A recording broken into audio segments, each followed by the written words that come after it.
Episode 5, Xin Qi finally knows Min Quanquan's life experience. Xin Qi saw that Min Hui answered the call from the hospital and left in a hurry.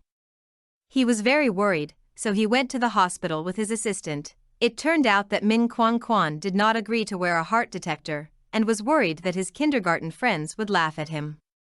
Min Hui was very sad to hear that, so he suggested that the child should not go to the kindergarten today while in the hospital. In the hospital, when Xin Qi saw Min Quanquan, who was playing alone at the gate, he was unhappy, so he knelt down and asked him what was wrong. Min Quanquan said that his heart monitor made many children laugh at him. Qi thought of being ridiculed by his classmates when he was a child, so he creatively drew the Iron Man logo and stuck it on Min Quanquan's chest clothes.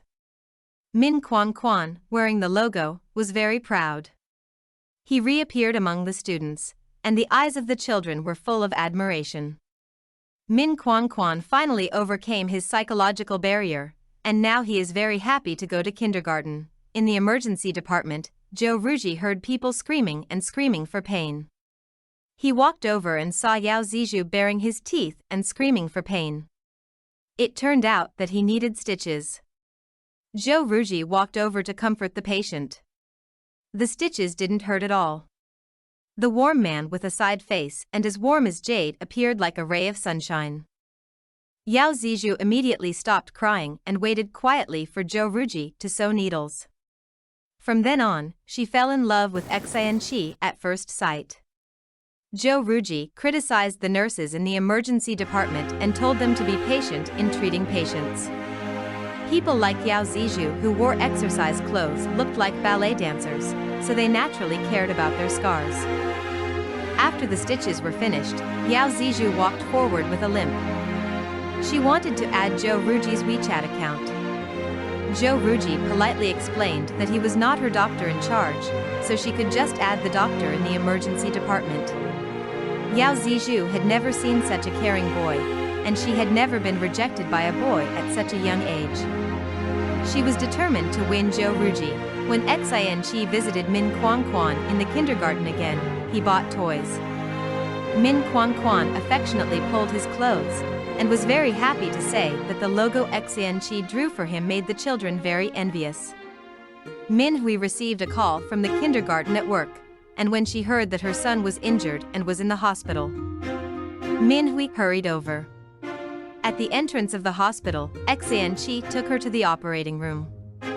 The assistant said that the child had a problem and needed a blood transfusion, but now the hospital was short of blood and time was running out.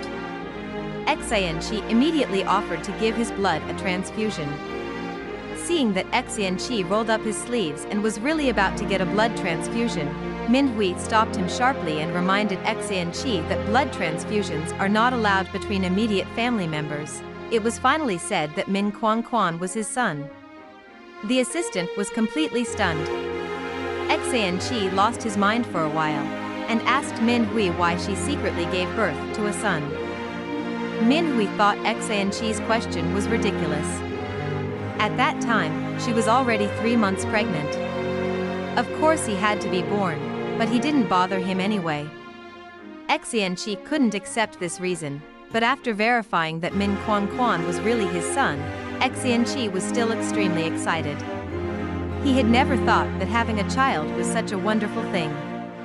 Half of the blood, holding the phone and watching the time excited all night. In the early morning of the next day, Xin Qi drove to the law firm. He asked the lawyer how to get back the custody of his son. The lawyer suggested that he should have a good relationship with the child.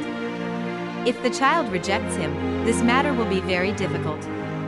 In order to build a good relationship with the child, Xin Qi immediately moved to live in Min Hui's house, and deliberately refused to leave.